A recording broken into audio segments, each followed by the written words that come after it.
Dios les bendiga, hermanos, aunque ya nos habíamos saludado. Vamos al capítulo 22 del libro de los Hechos. Ahí hemos estado en más de alguna oportunidad.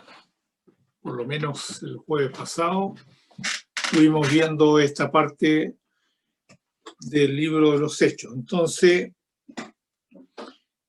quiero compartir con ustedes algunas cosas que son las que llaman la atención.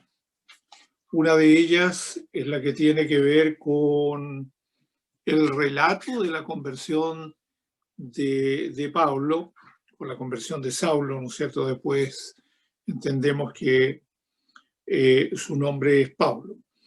Ya, el primer relato está en el capítulo 9 del libro de los Hechos, desde el verso 1 hasta el 19, donde el doctor Lucas es quien relata la conversión de Saulo, cómo fue llevado hasta Damasco y precisamente a la casa de Ananías, donde él le impone las manos.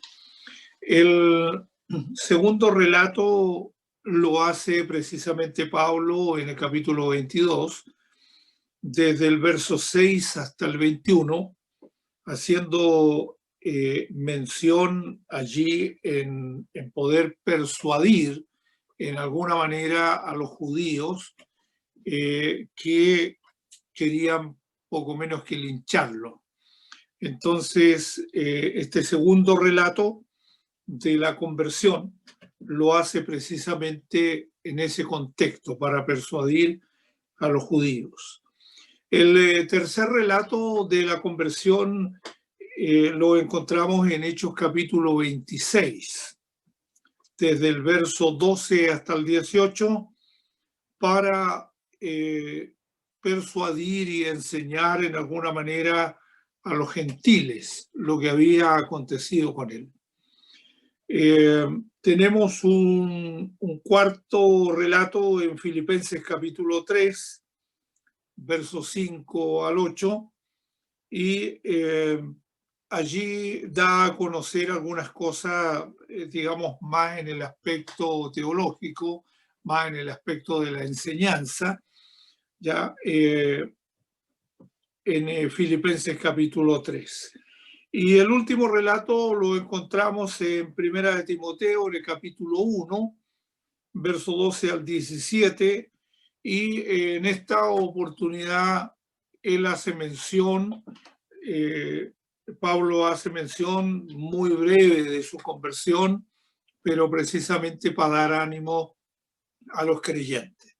Así que encontramos varios relatos de la conversión, y en algunos de ellos, especialmente en Timoteo, dice, no es que él esté redundando en lo mismo y repitiendo las mismas palabras, sino que lo hace con una finalidad, con un propósito bien específico en cada uno de los casos. Así que damos gracias al Señor también por ello, porque encontramos en la Escritura este tipo de enseñanza también en diferentes lugares, en diferentes partes. Nos quedamos entonces al final del versículo 21 de este capítulo, donde dice, dentro del relato que está haciendo Pablo, dice, pero me dijo, ve, porque yo te enviaré lejos a los gentiles. La gente ya no quiso escuchar más. Voy a citar Hechos 22 en la traducción en lenguaje actual, y dice, la gente ya no quiso escuchar más y comenzó a gritar, ese hombre no merece vivir, que muera, no queremos volver a verlo en este mundo. Ya estoy en el verso 22. La gente siguió gritando y sacudiéndose el polvo de la ropa en señal de rechazo y lanzaba tierra al aire. ¿Qué es lo que provocó esta reacción tan violenta tan grande en estos judíos, ¿ya?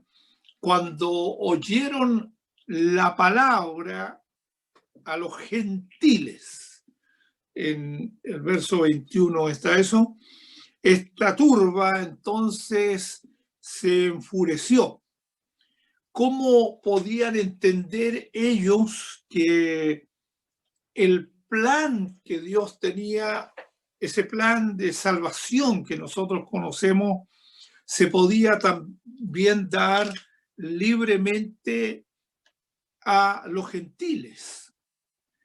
Aquí nosotros vemos un celo excesivo de parte de ellos, de parte de los judíos, mucho más radicales de los que hemos encontrado en los otros relatos del libro de los Hechos, donde hay, ¿no es cierto?, una situación donde ellos escuchan muy cuidadosamente, pero cuando son mencionados los gentiles, hasta allí les duró la paz nomás, ¿ya? Entonces, no les importaba a ellos el hecho de que Pablo estuviera narrando qué es lo que había acontecido con Jesús, ¿ya? Pero no podían soportar la idea de que Dios podía salvar no solamente a los judíos. Y esto es un tema bastante controversial hasta el día de hoy. Hasta el día de hoy nosotros vemos que este celo existe, está. Hay muchas personas dentro del pueblo judío que consideran que Jesús haya sido un impostor y por ende tampoco aceptan los escritos de Pablo. Yo vi un reportaje no hace mucho tiempo donde un joven en Israel comenzó a abrir, digamos, la Biblia hebrea en Isaías capítulo 53. Y le fue mostrando a la gente en las calles si tenían conocimiento de lo que dice la palabra de Dios allí. Entonces los hacía leer. En este reportaje este joven los hacía leer a ellos Isaías 53. ¿Quién ha creído a nuestro anuncio y sobre quién se ha manifestado el brazo de Jehová? Le tuvimos por azotado, por herido de Dios, y una vez que la gente iba leyendo en esta Biblia hebrea, ellos preguntaban ¿a quién se refiere? Y este joven, bueno, con mucha valentía en realidad le decía, se refiere a Jesús, se refiere al Cristo, al que vino, al que caminó por esta tierra, al que hablan el Nuevo Testamento. Y ellos no podían creer de verdad que se tratara de la misma persona que estaba refiriéndose el profeta Isaías. No lo habían leído nunca. Entonces, hay cosas que están allí inmersas dentro de este pueblo porque obviamente que hay un celo para que nosotros podamos comprenderlo, en que la salvación era única y exclusivamente para ellos. Por eso que cuando Jesús se encuentra con la mujer sirofenicia y le pide a esta mujer una sanidad, el Señor le dice, no es bueno dar el pan de los hijos a los perrillos, porque así eran considerados los gentiles. Entonces la mujer dice, aún las migajas que caen de la mesa de sus amos son buenas para los perrillos. Y le asombró a Jesús entonces la respuesta de esta mujer. Le llamó la atención a tal punto que el Señor elogió la fe de ella y, por supuesto, contestó a su petición. Obviamente que ahí había un diálogo que el Señor lo sabía de antemano, ¿ya? Ahora bien, esta multitud, ¿no es cierto?, se enardece, ¿ya? Porque está Pablo mencionando, ¿no es cierto?, esta situación de los gentiles, ¿ya? Los judíos entonces no tenían ningún problema en que los gentiles pudiesen tener un proselitismo, o sea, convertirse en alguna manera en judíos, ¿ya? Con ciertas observaciones. Pero ellos se ofendieron de una manera bastante grande, amplia, ante la idea, ¿no es cierto?, de que los gentiles se llegaran a convertir en creyentes de la misma manera que ellos, ¿ya? Eso implicaba en ellos que los judíos y los gentiles eran iguales, teniendo entonces que venir a Dios de la misma manera, en la misma condición. Por eso es que cuando nosotros leemos, por ejemplo, en las epístolas, en especial me voy a referir a la carta de Pablo a los Efesios, hace mención que el Señor derribó la pared intermedia de separación. También menciona que de ambos pueblos hizo uno solo. Allí va golpeando todas las veces sobre el mismo punto, para que los judíos que se habían convertido y se estaban convirtiendo al Señor pudieran considerar entonces también que los que no eran judíos, los gentiles, habían llegado también, el Señor les había abrazado también a ellos.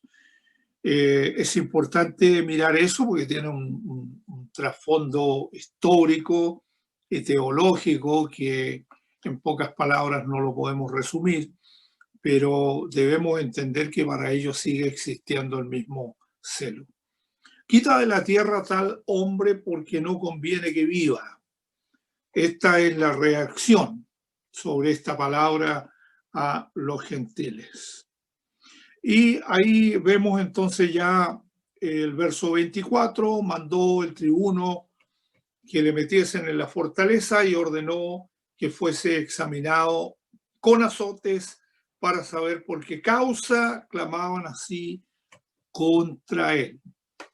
Entonces el tribuno manda esta situación para que lo azotaran, ¿ya? Es una situación que algunos la consideran un poco extraña, ¿ya? Pablo se había dirigido a la multitud y había hablado ya a la gente en un idioma que el tribuno en sí no conocía, ¿ya? Y vio todo el alboroto y todo lo que se presentó, pero cuando tuvo en alguna manera una explicación de lo que había acontecido, ¿ya? Del odio que presentaban ellos para los gentiles, personas como el mismo tribuno, que no era judío. Entonces, Pablo está bajo una custodia romana, ¿ya?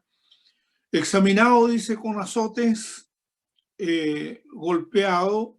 Esto era un poco diferente, ¿no es cierto?, a ser golpeado con vara o con látigo, ¿ya? Que era en alguna manera lo normal del castigo, ¿ya? Y donde era bastante violento también, ¿ya? Que fuese examinado, dice, porque así se acostumbraba, pero solo para la gente que no eran ciudadanos romanos. Aquí es donde está un poquito el meollo de este capítulo, aún a pesar de que el relato de la conversión trae muchos antecedentes sobre la vida de Pablo. Pero dice el verso 25, cuando le ataron con correas, Pablo dijo al centurión que estaba presente: ¿os es lícito azotar a un ciudadano romano sin haber sido condenado? Vaya, esto creó un gran problema. Cuando el centurión oyó esto, fue y dio aviso al tribuno diciendo: ¿qué vas a hacer? Porque este hombre es ciudadano romano, ¿ya? El que tenía el deber de azotarlo, cuando le escucha, va entonces a hacer mención. ¿O sea, es lícito azotar a un ciudadano romano sin haber sido condenado, sin que haya habido un juicio previo hacia él? Eso es lo que esta es la apelación que está haciendo Pablo, ¿ya? Él anuncia entonces su ciudadanía romana, ¿ya? Cuando este varón sabe eso, va hacia el tribuno y el tribuno cuestiona, verso 27, vino el tribuno y le dijo: dime, ¿eres tú ciudadano romano? Y él dijo: sí.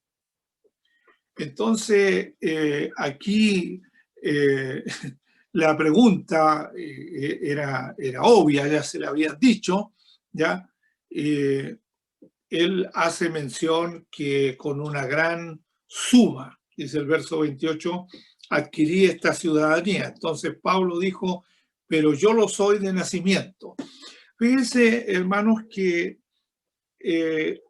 uno de los comentarios bíblicos que a veces uno observa hace mención de que el tribuno haya considerado que Pablo era poca cosa, que, digamos, no tenía tal vez el dinero suficiente como para comprar la ciudadanía romana. En una forma despectiva, mencionan algunos, le hace mención: yo con una gran suma compré la ciudadanía romana. O sea, diciendo: a ver, yo lo compré porque tengo dinero, ¿no? La ciudadanía romana, no porque me hayan dado el 10%. ¿Ah? Entonces, algunos lo dicen porque haya sido como en una forma despectiva lo que él le está mencionando.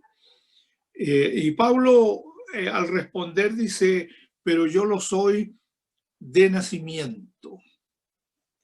Entonces, a él le costó, al tribuno, de haber considerado, ¿no es cierto?, para las condiciones en que estaba Pablo, pudiera haber reclamado esta ciudadanía, ¿ya? La ciudadanía romana no se podía comprar por una tarifa simple. Muchas veces había un soborno de por medio, ¿ya? O el derecho a la recompensa o a algo que se otorgaba en algunos casos a una determinada familia, ¿ya?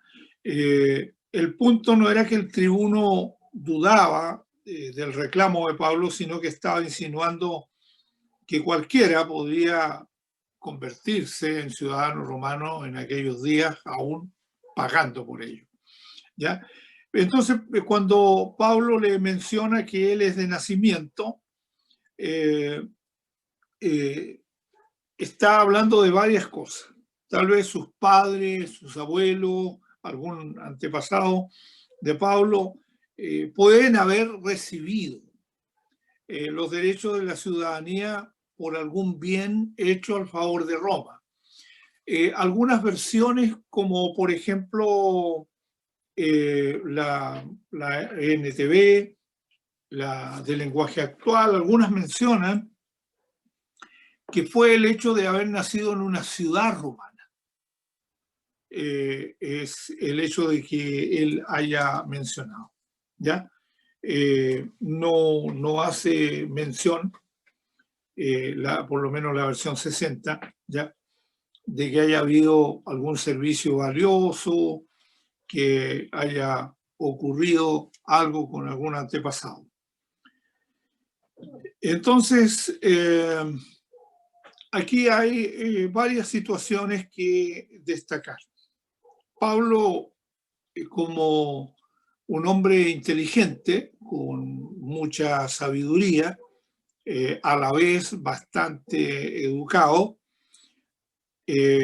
hace esta mención de la ciudadanía, de la ciudadanía romana, con un fin también bastante bueno. Eso lo vamos a ver en los capítulos posteriores, puesto que él hace una apelación a César más adelante, ¿ya?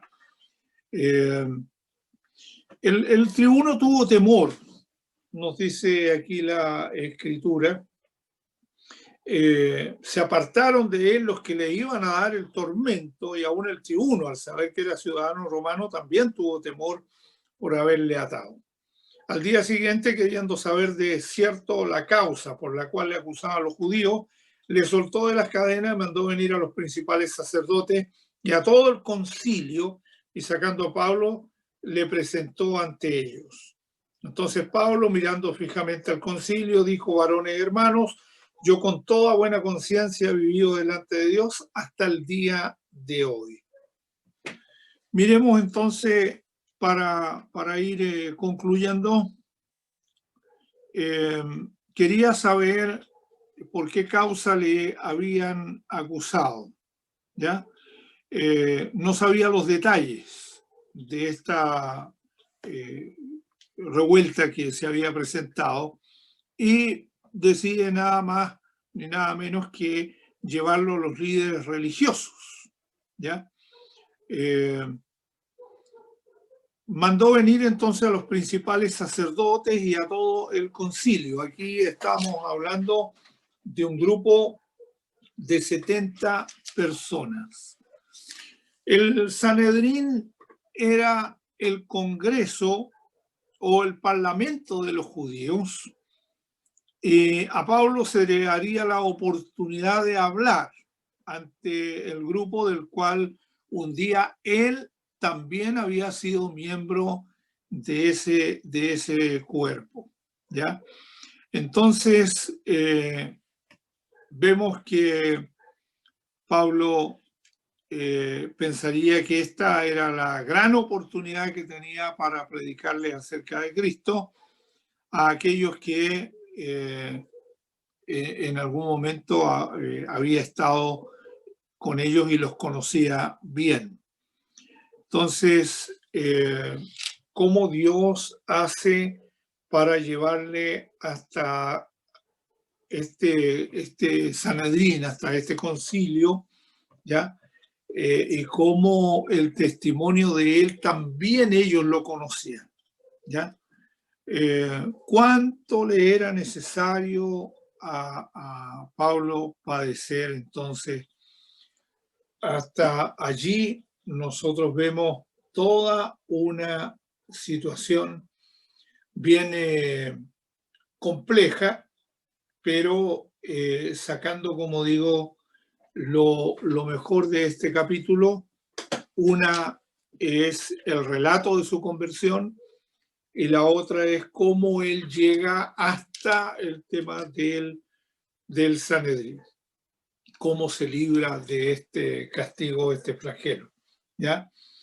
Entonces vemos a estos principales sacerdotes aquí y Pablo hace allí una declaración: con buena conciencia me he comportado delante de Dios. Vamos a dejar hasta ahí porque viene precisamente una situación con el sumo sacerdote que nos llevaría un poco más de tiempo a aclarar. Así es que dar gracias al Señor. Espero que a cada uno de nosotros nos sirvan estas lecciones también, entendiendo que hasta el día de hoy muchos de los judíos son radicales. Muchos de ellos son radicales, no creen en el Cristo, por eso que oramos continuamente por Israel y oramos continuamente para que esa gente conozca al Señor. Vamos a elevar una oración al Señor. Padre, queremos darte gracias por este tiempo. Sea tu bendición sobre cada uno de nosotros. Ayúdenos, Señor, en todo tiempo y en todo momento, para que también cuando tengamos que presentar defensa ante quien sea, Señor, de la forma como tú has llegado a nuestra vida y cómo hemos continuado y avanzado, Señor, en el camino cristiano, en el reino de los cielos, tengamos, Señor, también la palabra oportuna. Danos sabiduría, danos, Señor, discernimiento también en estos tiempos y que podamos, Señor amado, bendecir a otros con lo que es nuestro testimonio. Te agradecemos en el nombre de nuestro Señor Jesús. Amén y amén. Gracias, hermano.